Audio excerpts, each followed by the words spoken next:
young woman found shot multiple times inside her own apartment, a troubled relationship shattered by violence, and a single phone call that changed the course of a murder investigation. This is the case of Keshawn and Leah, a story of obsession, betrayal, and fatal consequences. What seemed like a tragic discovery quickly turned into a chilling manhunt as investigators unraveled the truth behind the 911 calls. What really happened that night? And why did Keshawn tell his friend before he called 911? Stay with us as we break down every detail from the crime scene to the courtroom and ultimately to a life sentence behind bars. You hear any gunshots? Over here? Hey, come here! Officers directed individuals near the scene to approach for questioning. Flamers!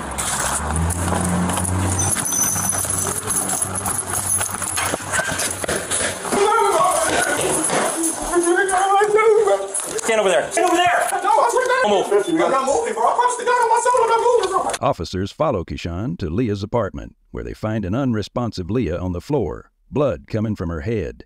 A third officer arrives, and they apprehend Keshawn to remove him from the room so they can fully attend to Leah. I just called her granny and everything. But listen. She told me to go. So I came over here, right? I'm literally. She only let me stand right here. Look, I'm gonna show you. She only let me stand right here, bro. She said you can come over for a little bit. I said okay. I said, but when I got over here, she was like, no, you can't come in or something like that because she wanted to get ready to go to sleep. I'm like, okay, you want to get ready to go to sleep, so I'm gonna go. I literally came down here to my car. Listen, I'm over here, right? A call for medical assistance was made for a black female victim with a gunshot wound to the head and no signs of life. 7250, we got a gunshot wound to the head on a black female, not breathing, medical gunshot wound to the center of the forehead. No pulse on her? No. Or CPR, I guess. Yeah, I am. Starting CPR. You're good, buddy. Okay, look, I swear to God, everything I love. Look, I came to my car. The moment I opened my car door, I heard 8 shots come from her apartment. I literally, bro, I'm thinking somebody shooting else somewhere, so I pull up the street. I'm like, damn, what the f? But I turn around because I'm like, my girl, bro, I really love this girl to death. I'm beating on the fucking door to try to get the fuck back in the apartment because I don't have the key or nothing, bro. Life-saving measures, including CPR, were initiated immediately. I literally just started CPR and shot to the head. We're not conscious, not breathing. Yeah, there's gray matter. You hear me? Yeah, I hear you. She tell me the moment I get by her car, I listen, the moment I get by my car, right?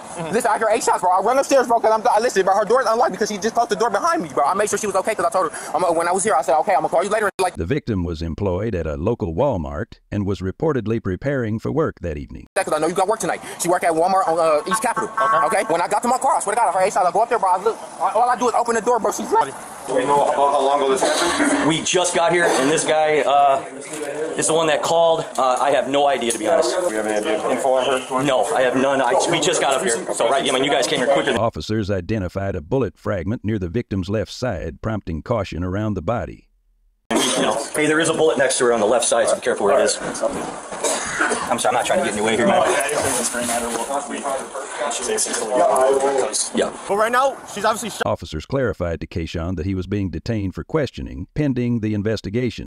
You're the only person in the apartment, so you're just detained right now until we figure out what's going on. Bro, I swear to God, bro. I would get that shit to her, man. All right. She didn't let me in the house. She didn't let me in the house at all. What happened? She didn't listen, do the same thing that I told him. She just had got home about like 45 minutes ago, an hour ago. Okay. I called her. She had said, can I come see you? She had said, at first she had said no. I said, okay. I said, can I come see you? She said, yeah, you can come see me. But he recalled the victim mentioning she needed to prepare for work and asked him to leave. only for a little bit because I have to go to work tonight because she work at Walmart East Capitol. I normally take her to work between 9:30 and 9:40. I said, okay. When I got over here, she only let me stand in the door. She didn't let me go in the house or nothing like that, bro. That's my girlfriend. I've been over there multiple times. But she didn't let me go over there. I have to leave because I'm finna get ready to go to sleep. I said, okay. I literally walked down the stairs. I came out the door. She closed the door behind me. I told her. I said, okay, I'm gonna call you later and make sure that you're good and that you're okay because I know you got work. And I told her to call me if you need a ride to work. Okay, this is what I do on the daily. So I said, okay. Keshawn reported that just as he reached his vehicle, he heard multiple gunshots coming from the apartment. I literally got to my car door. I literally go to open my car door and I hear 8 shots come out of the fucking house complex. You know what I'm saying? So then I'm getting scared like all I'm hearing is shots. Huh? Which car is yours? Red flat charger right there. Right here? It's parked the wrong way? Yeah, it's parked the wrong way. Flamers.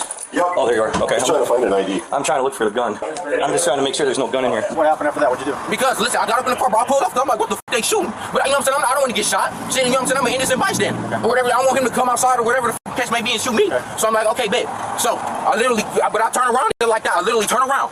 He claimed he attempted to re-enter the apartment by banging on the door after hearing the shots. I pull the back up, bro. I'm banging on the f***ing door to get back up in there because I don't have the keys to our apartment. I cannot get in that complex. You went back in? No, I went back in after the shots. I went back in after the shot because I knocked on the f***ing door and they never opened the door for me. Okay. Okay. And I went back upstairs. Was her door open? The door was already unlocked. I'm like, what's wrong? I'm like, what's wrong? Upon re-entering, he reported seeing blood on the apartment floor and finding the victim unresponsive. All I see is blood on the floor. I'm like, what's going on? What's going on? Yeah, no, it's in my car. Okay. What's your name? Keshawn. Keshawn. Rouse. Does that look like a bullet hole in the wall right in front of you? Right there? Yeah, that's what that is. Looks like you got some brain matter over here. Yeah, it came in through here. Looks like she might have been shot twice, unless she held up her arm in front of her. Here's the exit wound. Medical personnel later confirmed 5 gunshot wounds, including 2 to the head and others to the limbs. 5 wounds total, 1, 2, 1 in the other arm, and then the 2 in the head. And look at, there's stuff all over here, all up here. Did you look through the window? Yeah, it's right there, right on the window. Bro, I'm trying to figure out. The first thing I do is I call her friend. I'm like, bro, you know, I said, I don't know what the fuck just happened. She said, what? I said, bro, I don't know what just happened, bro. I just heard 8 shots come from our apartment. She said, wait, what's going on, bro? I said, bro, I just heard 8 shots come out of her apartment, bro. She said, what? I told her granny, I heard 8 shots come out of her apartment. She said, granny, like, what you mean you heard 8 shots come out of her apartment? I said, bro, I'm literally in the fucking house right now. I used to say, can you crack it up? Can you keep it up? I just want to breathe. They found 5. Investigators observed biological evidence, including gray matter, on the window and windowsill. Total bullet holes. There's gray matter on her pants, on the window seal. There is a bullet fragment on her right side over here, and then there's look like a strike mark in the corner. You can see it from here so far, and then once they move out of the way, I'll be able to keep looking. 7 chest, 1 right arm, 2 in the head, 2 in the back. Is that car plate register you, man? Yeah, that's my apartment. You seen me coming out of that place? Bro, I didn't know, bro. I was glad, bro. I pulled off. I got scared because there was shots. I came back. So when you came out, you didn't see anybody go in? No, I didn't. But listen, she was already at home when I got here. I know, but you said you left because she didn't want to. Yeah, but she didn't let me in the door. I don't know if somebody was in there or not. Okay, all right. She didn't let me in the house. We could call here someone shot, right? Yes, and I called you all. Hold on. Breathe, buddy. You keep yelling over me because I'm on your side, all right? I told you straight up, you're not arrested, you're detained. I just obviously got to figure out what's going on. Okay. You're in the apartment, she's shot. I'm sorting out everything. You're not arrested. Your story checks out. Detectives are going to come, everything's going to talk to you. Things will be cool, all right? Okay, bro. Just be smooth with me. Okay. Officers questioned whether the shooting had occurred inside the apartment, given the evidence distribution. Shot here. Any casings or anything here? There's a bullet fragment over next to her. I saw that. There's a strike to the wall. You see it right here? Oh, yeah. Right there, and then it hits there. But there's brain matter on the window over here. Right over here, and it's in her lap, and she was up in the corner. So I'm curious. I don't think this happened here. I think.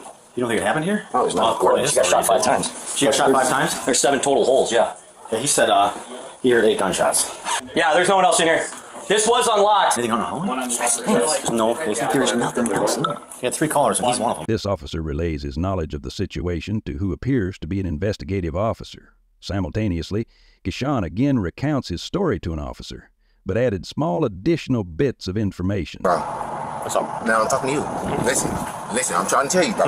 Y'all want to know? Y'all asked me how I got in the apartment and everything. When I first got here, her neighbor was opening the door. I came in the door. I knocked on her door. She opened it. She would not let me in, sir. She told you to come over, though, right? Yeah, she said I could come over while we was on the phone. Me and her literally had a conversation. We literally was on the phone. Keshawn described the victim as his ex-girlfriend, with whim he had recently reconnected romantically. Is your girlfriend? That was my ex-girlfriend, but we getting back together. Okay. Yeah, we was getting back together. How long were you guys together on off? We've been together for a year and a half. We just broke up like 3 weeks ago, but me and her been talking about getting back together and stuff like that, and she said we getting back together. She just needed time to, you know what I'm saying, get through her feelings and stuff like that. Right. I'm like, okay, you know what I'm saying? I'm literally sitting here being, you know what I'm saying? I'm literally sitting here being okay with all that shit because I understand. You know what I'm saying? Everybody got feelings, bro. Keshawn recounts his story from here, reiterating that he was at the apartment. Then, as he was getting into his car to leave, he heard 8 gunshots, sped off in fear, but then returned, allegedly concerned about Leah's safety. He shares in greater detail the moment of his return to her apartment. I knocked on her door again. I'm like, Leah. I checked the door to see if it's unlocked. The door's unlocked. I open the door. All I see of her is on the floor dead. I literally dropped down to my knees, bro. The first person I'll call is her motherfucking friend. I call her right there, and I tell her. I'm like, bro, I just heard 8 shots come out her apartment complex. I'm crying like a motherfucker, bro. She's like, hold on. She just left me and shit like that, bro. I'm gonna call you back. I called her granny. Her granny said, what the f happened? I'm telling her granny, bro, like, I just heard 8 shots come out your granddaughter complex and shit like that. I'm literally doing all that shit, right? Okay, I said I did not do it. I said I didn't do it. I said I don't know, bro. I said she didn't let me in the house. He told officers he did not observe anyone fleeing the scene following the sound of gunfire. When you heard the shots fired out here, you didn't see anybody run out the apartment? No, I didn't. I drove off. Do you think someone was in there? Bro, I don't know. She didn't let me through the door. He was in the apartment when we got here. He was in the apartment? Yeah, at the door. Look, I'm sorry. Bro, I'm trying to. I know you gave I a got story, the black thing, but I got the black thing held open so I can get back into the house because I don't have a key to get back in. I hear you, buddy. Just take a seat. In this moment, a bystander speaks to an officer about getting information for Leah's grandmother, who is apparently on scene. Okay, well, I can't really say anything because I don't know anything other than there's somebody that's shot. Can't release any information right now. If that's her grandma, is her mom around? Her mom passed away.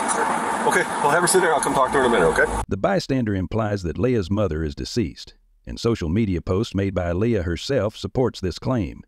Leah's grandmother has now not just lost her daughter in recent years, but now her granddaughter too. That's possibly him right there. That's possibly suspect. He's talking very fast, like he's nervous. Extremely fast. That's, the story doesn't make a lot of sense. It's kind of clue. Is there a gun up there? There's no gun, there's no casings. Same side for now. Okay. Did you hear anything? You're right next door.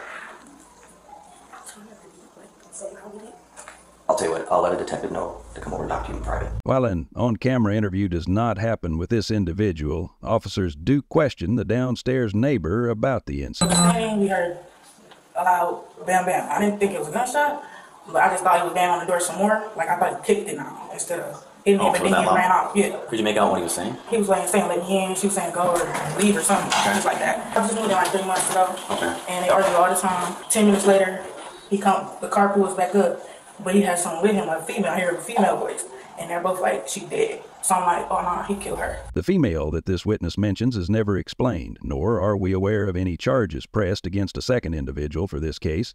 Rumors shared on social media detail that Keshawn may have cheated on Leah and that action prompted the breakup, but those claims are unsubstantiated. Considering this witness was primarily listening through her doorway, it is possible she was hearing Keshawn's panicked voice as he uses falsetto and reaches a considerably higher pitch. And then he knocked on my door, and I opened it, and he said, did y'all hear anything happen? And I was like, all I saw was a black Charger. And he said, that's my car. He was like, I came, and she wouldn't let me in. She told me to leave. I left. He was like, so, he said, so I thought somebody in here did it. I said, no, you didn't think nobody in here did it. So that's why I called the police. Okay. Because I see he's trying to flip it. I just closed my door. Had you called the police prior to him knocking on your door? Yeah. Okay, you're yeah, but I'm just saying. Okay. In the video we obtained, Keshawn never implies that a neighbor might be responsible, nor did he mention talking to the downstairs neighbor after supposedly discovering Leah's body. About what you saw. Okay, bro. Okay.